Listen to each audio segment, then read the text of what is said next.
Los momentos en familia son más agradables disfrutando de un desayuno con unos deliciosos huevos, especialmente cuando son de Eggland Best. Tienen un sabor deliciosamente fresco y la mejor nutrición, como 6 veces más vitamina D, 10 veces más vitamina E y el doble de omega 3 y B12 que los huevos regulares. Para nosotros, los huevos pueden ser cocinados de cualquier estilo, siempre y cuando sean los mejores. Eggland Best, mejor sabor, mejor nutrición, mejores huevos. Don Guillermo Díaz, buenos días. Buenos días, don Luis del Pino. Vamos con las noticias de las 7.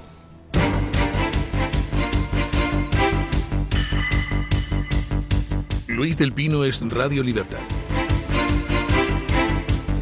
Hola, muy buenos días y cordial saludo para todos. Comenzamos con la información de este lunes 29 de septiembre contándoles que la Policía Autonómica Vasca investiga desde enero las agresiones sexuales a 3 menores en el campamento de Bernedo tras denuncias de educadores que alertaron sobre prácticas como obligar a los niños a chupar el dedo del pie a monitores o ducharse desnudos juntos. La Diputación de Guipúzcoa conocía los hechos desde marzo, pero no alertó a otras administraciones, permitiendo que el campamento se celebrara nuevamente este verano con las mismas actividades denunciadas. Pese a las investigaciones abiertas por agresiones sexuales a menores, ninguna institución impidió la continuidad del campamento. La asociación operaba sin permisos oficiales como un campamento fantasma en territorio alavés. Las familias afectadas han denunciado que monitores se duchaban desnudos con menores y practicaban vejaciones bajo excusas ideológicas de género. Todas las administraciones competentes eluden responsabilidades alegando que era una actividad privada fuera de su control. A ver, un momento. ¿Era una actividad privada fuera de su control? ¿Y qué hacían ahí menores tutelados en ese campamento? Quiere decir que las autoridades correspondientes enviaban a menores que estaban bajo su tutela a actividades no controladas, donde se cometían abusos sexuales. Desde el año pasado la Diputación de Guipúzcoa conocía los hechos. Desde enero está la Fiscalía investigando los abusos sexuales a 3 menores en ese campamento en Bernedo, a pesar de lo cual no se tomaron las medidas para evitar que se volviera a celebrar ese campamento este verano, campamento donde le sometían a abusos sexuales a los niños, además de otras actividades lúdicas como quemar banderas de España y esas cosas. El campamento se anunciaba como feminista y euskaldun. Por cierto, no sé, los padres que enviaban a los niños a este campamento a actividades feministas y euskaldunes, ¿no se molestaban en ver qué había detrás? ¿No se molestaban en tratar de averiguar quién demonios era la gente que llevaba ese campamento? Hay por ahí declaraciones de alguno de los responsables del campamento completamente demenciales. Y yo lo que me pregunto es cómo es posible que todavía no hayan detenido a nadie por abusos sexuales a menores. ¿Cómo es posible que los responsables del campamento y las autoridades de las distintas administraciones vascas que consintieron esto no estén ya detenidos y prestando declaración por abusos sexuales a gente menor de edad? Porque hablamos de chicos de 13, 14, 15 años. Por cierto, no era solo en Bernedo, era también en Navarra. En al menos 2 pueblos de Navarra se celebraban campamentos organizados por la misma asociación.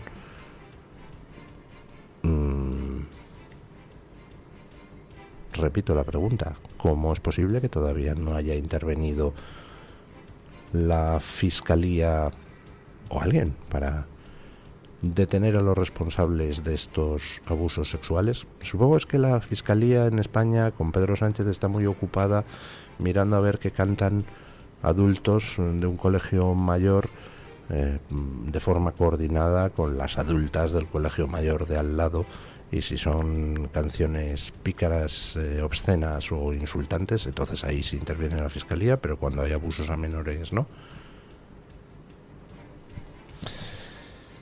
Bueno, pues vamos a seguir este caso de cerca, que por cierto quien lo ha destapado es El Correo, el periódico El Correo, en el País Vasco. Hablando del País Vasco, triangulaciones por doquier.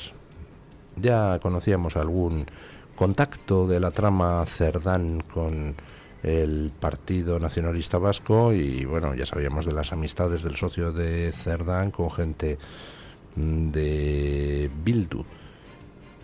Hoy el Confidencial, me parece que El es, Confidencial, ¿no?, saca nuevos datos de las triangulaciones que parece que eran bastante transversales. Escuchen. Godson Gondra, abogado próximo al PNV y exletrado del Consejo Superior de Cooperativas del País Vasco, contrató a Belén Cerdán, hermana de Santos Cerdán, para triangular dinero de la trama Coldo. Según el Confidencial, Gondra utilizó la cooperativa Ercolán, con sede en San Sebastián, para camuflar la relación laboral de Belén con la constructora Servinavar 2000 SL, que recibió contratos millonarios del gobierno navarro. Belén cobró inicialmente 22.200 euros directamente de Servinavar entre enero y junio de 2020, pero desde entonces utiliza Ercolán como pantalla para recibir al menos 258.000 euros por servicios. El caso refuerza las conexiones del escándalo de Coldo con el PNV, que también incluyen vínculos con empresarios nacionalistas y adjudicaciones sospechosas.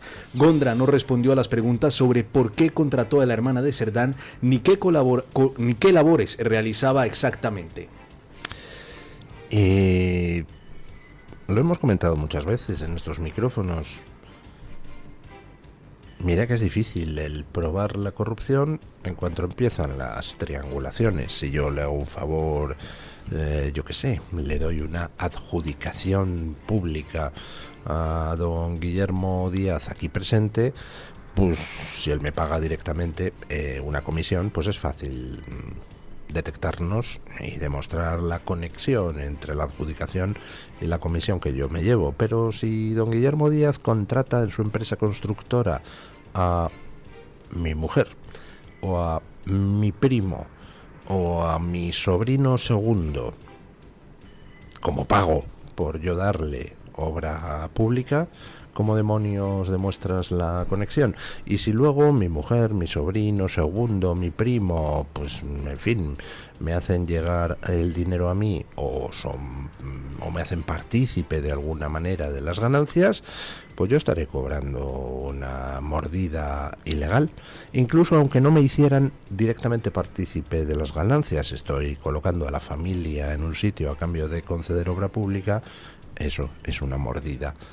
Es ilegal, lo que pasa que es dificilísimo de demostrar la conexión.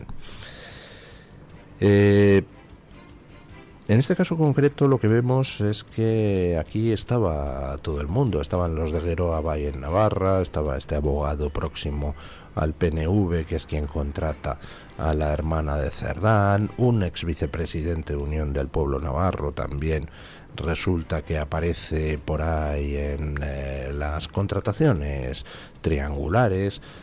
En fin, que en Navarra había una auténtica orgía de saqueo de dinero público al calor de las concesiones de obra pública. Ahí se metió una empresa que inicialmente era una gestoría, supongo que una gestoría pues típica de un pueblo no demasiado grande como es el de Milagro en Navarra, y de repente esa gestoría se convierte en socio en operaciones de construcción de obra pública de una gran empresa de ámbito nacional que empieza a recibir directamente o a través de uniones temporales de empresa pues concesiones del gobierno de Navarra, concesiones que luego dejaban filtrar dinero pues hacia personas de otros partidos, no solo del Partido Socialista, lo cual, por cierto, pues es una buena manera de garantizar la ley del silencio. Si todo el mundo se lleva un pelín, pues oye, no van a empezar a tocar las narices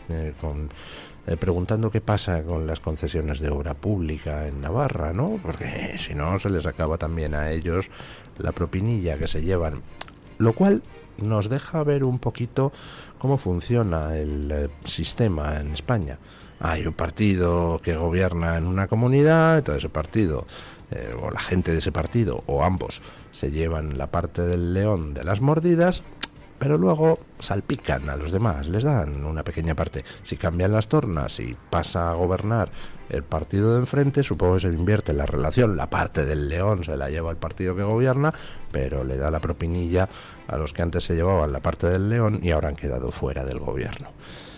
En fin, que entre unos y otros han convertido a España en un paraíso de la más extraordinaria corrupción.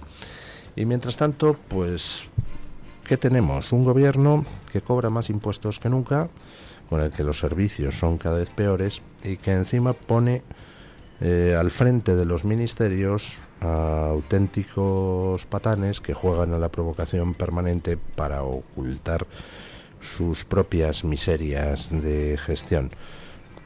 Óscar Puente ha vuelto a salir a la palestra para sus provocaciones cotidianas. Escuchen. El ministro Óscar Puente frivolizó con las nuevas inundaciones que amenazan Valencia, preguntando en redes sociales si Mazón ha reservado ya mesa en el Ventorro, haciendo referencia al restaurante donde estuvo durante la Dana. Mientras 34.000 familias siguen sin cobrar las ayudas prometidas 11 meses después y la AEMET alerta de peligro extraordinario en Tarragona, Castellón y Valencia, Puente utilizó la emergencia meteorológica para atacar políticamente al presidente valenciano. Las críticas en redes fueron masivas, pero Puente dobló la apuesta calificando de miserables y fachas a quienes reprocharon su actitud. No os enfadéis, fachitas, escribió en tono chulesco, insistiendo que eran detectores de miserables. El ministro no ofreció información práctica sobre infraestructuras afectadas, pese a ser responsable de carreteras, ferrocarriles y aeropuertos, mientras Zaragoza sufría graves inundaciones con rescates de emergencia. Solo el 17,9% de familias afectadas por la Dana ha recibido las ayudas básicas prometidas por el gobierno. Bueno, pues lluvias torrenciales en Aragón y en Valencia. Y el ministro Óscar Puente aprovecha las lluvias torrenciales en Valencia y la alerta emitida por el gobierno valenciano para volver a cargar contra Mazón. Estará en el Ventorro comiendo, como le pusieron verde en las redes por ese mensaje, redobla la apuesta y dice, tranquilos, fachitas y tal. ¿Saben ustedes por qué sucede esto? Pues por la sencilla razón de que hay algo que no sucede. ¿Qué es eso que no sucede y que permite que suceda esto? ¿Cuál es el último mensaje que han oído ustedes a alguien del PP señalando a Pedro Sánchez por sus responsabilidades en la Dana? ¿Por qué no tiene el Partido Popular a alguien haciendo campaña permanentemente contra Pedro Sánchez por las responsabilidades en los 200 y pico muertos en las riadas de Valencia? ¿Por qué no tiene el PP a alguien exigiendo responsabilidades por la no limpieza de cauces antes de la Dana, por la no construcción de presas antes de la Dana? ¿Por qué no tiene alguien recordando dónde estaba Sánchez mientras la gente se ahogaba en Valencia? ¿Con quién cenaba en ese momento en la India? ¿Por qué no tiene alguien el PP continuamente agitando las redes para preguntar por qué tardó 3 días y medio Pedro Sánchez en movilizar la ayuda? ¿Por qué llegaron antes bomberos voluntarios de Francia para labores de rescate antes que los propios operativos de rescate españoles? Si Óscar Puente es chulo con alguien del PP como Mazón, es porque se lo puede permitir, porque el PP le deja, porque el PP no está todo el día siendo chulo con Sánchez, no está todo el día exigiendo explicaciones, no está todo el día tratando de llevar a Sánchez a los tribunales para que responda por los muertos de la Dana. De nuevo, el PP juega a que su base social, la derecha, la base social que vota al PP, pues asuma que ellos son las víctimas, que ellos son los que tienen que aceptar que un ministro como Óscar Puente se ponga chulo y les insulte. Indefensión aprendida, indefensión que la cúpula del PP cultiva con todo esmero. Quieren que sus votantes sean votantes de cabeza gacha. El PP debería estar todo el día, de la mañana a la noche, agitando las redes contra Pedro Sánchez por la riada de Valencia y también por el apagón. Por supuesto, no lo hará nunca. Olvídense. Así que, ¿por qué sale Óscar Puente todo chulo? Pues porque puede, porque le deja el Partido Popular. Óscar Puente se dedica a insultar a Mazán, pues porque el Partido Popular le ha dado carta blanca para insultar a Mazón, no moviendo un dedo para hacer que caiga el responsable de los muertos de la riada, el responsable del primer apagón nacional de nuestra historia y el responsable también, al final, de la descoordinación en la extinción de incendios que ha conducido también a varios muertos, por no hablar de otras responsabilidades de Sánchez. Bueno, ¿cómo cambian las cosas? ¿Cómo evolucionan? Parece que fue ayer aquella reunión en el despacho oval de la Casa Blanca donde Zelensky estaba así como muy chulo delante de Trump. Bueno, pues ayer Zelensky salió a urgir a los distintos países a apoyar los esfuerzos de paz de Donald Trump. Escuchen. Volodymyr Zelensky instó a la comunidad internacional a respaldar los esfuerzos de paz del presidente Trump para llevar a Rusia a la mesa de negociaciones y poner fin a la invasión en su cuarto año. La declaración llega tras un masivo bombardeo ruso que duró más de 12 horas, utilizando casi 500 drones y más de 40 misiles contra varias ciudades ucranianas, siendo Kiev el objetivo principal. Al menos 4 personas murieron, incluido un niño de 12 años, y más de 40 resultaron heridas en los salvajes ofensivas que golpearon a Kiev, Zaporilla, Khmelnytsky, Sumy, Mykolaiv, Chernihiv y Odessa. Zelensky condenó el momento del ataque justo después de la Asamblea General de la ONU como una muestra deliberada de la verdadera postura de Rusia. El presidente ucraniano acusó a Moscú de beneficiarse de la continuación de la guerra a través de ingresos energéticos y prometió seguir luchando para debilitar las capacidades militares de Rusia. Qué cosas, ¿verdad?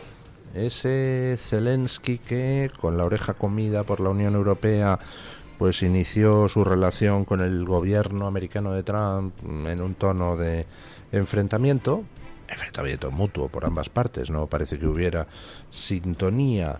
Pues ahora ese mismo Zelensky no es que esté diciendo que valora los esfuerzos de Trump, no, es que está pidiendo al resto de países que apoyen los esfuerzos de paz de Trump. ¿Qué esfuerzos de paz son esos? Pues hombre, unos esfuerzos de paz básicamente dirigidos a tratar de forzar a Putin a sentarse en la mesa de negociación. Putin hasta el momento ha hecho caso omiso, con lo cual Estados Unidos pues va incrementando el tono de las presiones poco a poco, pero sin pausa. Por ejemplo, pues India era uno de los principales aliados de Estados Unidos. Trump ha preferido romper con India antes que autorizarle a que siga comprando hidrocarburos a Rusia.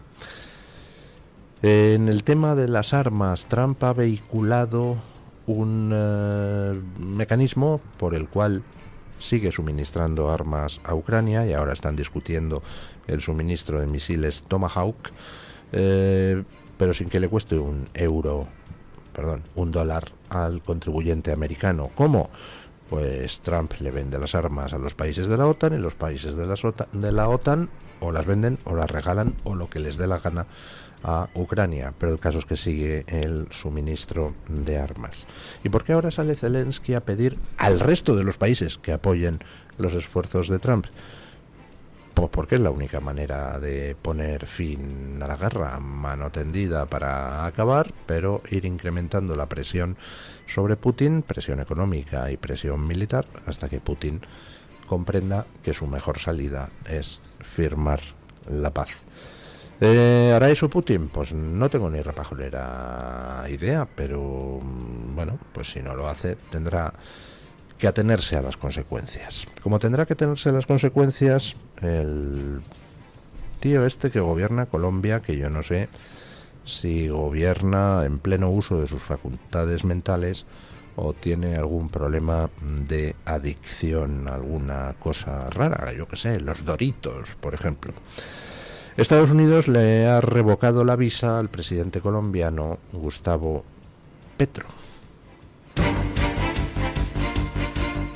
Estados Unidos revocó la visa al presidente colombiano Gustavo Petro tras realizar un discurso incendiario en Nueva York pidiendo una rebelión militar contra Donald Trump.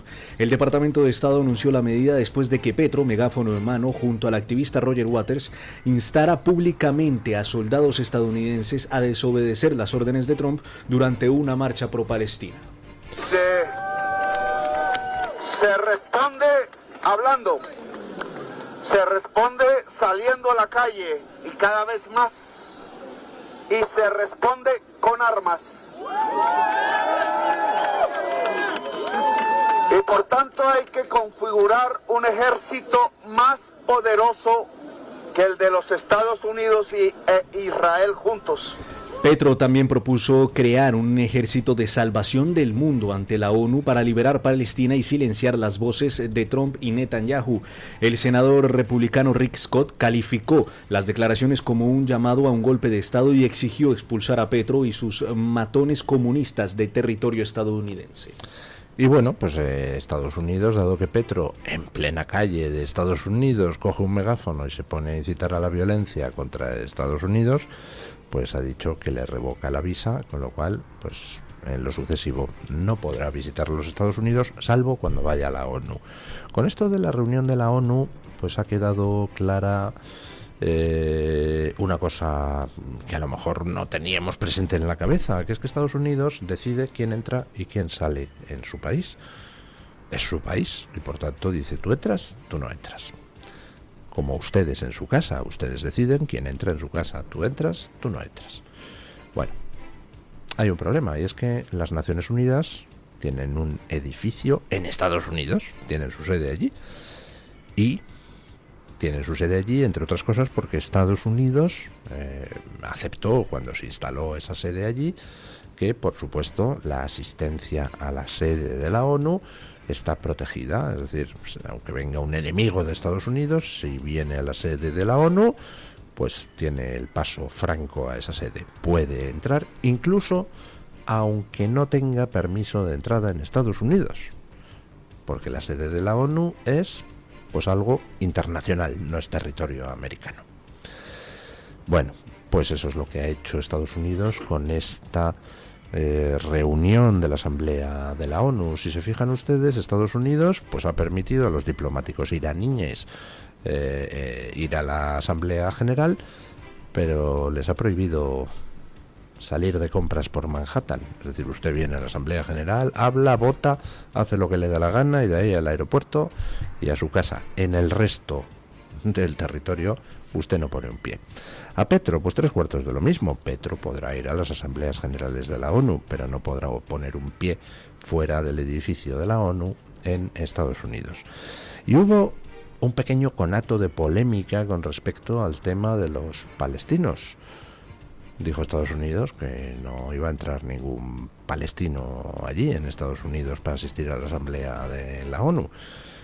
Y entonces pues hubo alguna voz que decía: pero la Asamblea de la ONU, eso es terreno internacional. Sí, será terreno internacional, pero Palestina no forma parte de la ONU, por lo tanto pues no tiene Estados Unidos por qué facilitarle el paso a nadie cuando ese alguien no representa a un país reconocido por la ONU.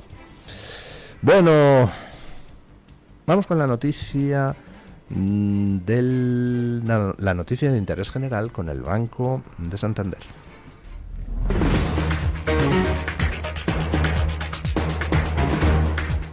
Banco Santander ofrece este espacio. Un hallazgo en China reaviva el debate sobre el origen de los seres humanos. Un cráneo de 1 millón de años, conocido como Yuxian II, ha sido ahora analizado de nuevo y clasificado como parte del Homo longi, una especie intermedia hermana de los neandertales y del Homo sapiens. Según el estudio publicado en la revista Science, esto adelantaría en al menos medio millón de años la aparición de nuestra especie y ampliaría el periodo de coexistencia con otros linajes. Aunque los expertos reconocen que las conclusiones son plausibles, advierten de que persisten grandes incertidumbres sobre el origen del hombre tal y como lo conocemos hoy en día y que se necesitan más pruebas genéticas y fósiles para confirmarlo. Banco Santander ha ofrecido este espacio. Mensaje de Marga para sus jefes. Oye, chicos, que muchísimas gracias por todos estos años juntos. Pero me lo voy a montar por mi cuenta, ¿vale? Que como siempre me decíais que llamándome Margarita me pegaba a tener una floristería, pues os he hecho caso. Me he lanzado y ya tengo el local. Se va a llamar De Flor en Flor. Cuando sabes que ha llegado el momento, estamos contigo. Descubre todo lo que te ofrece el Santander para impulsar tu negocio desde 0 euros al mes. Promoción válida hasta el 20 de enero de 2026. Consulta condiciones en bancosantander.es. Cuando lo sabes, lo sabes. Los momentos en familia son más agradables disfrutando de un desayuno con unos deliciosos huevos, especialmente cuando son de Eggland Best. Tienen un sabor deliciosamente fresco y la mejor nutrición, como 6 veces más vitamina B, 10 veces más vitamina E y el doble de omega 3 y B12 que los huevos regulares. Para nosotros, los huevos pueden ser cocinados de cualquier estilo, siempre y cuando sean los mejores. Eggland Best, mejor sabor, mejor nutrición, mejores huevos.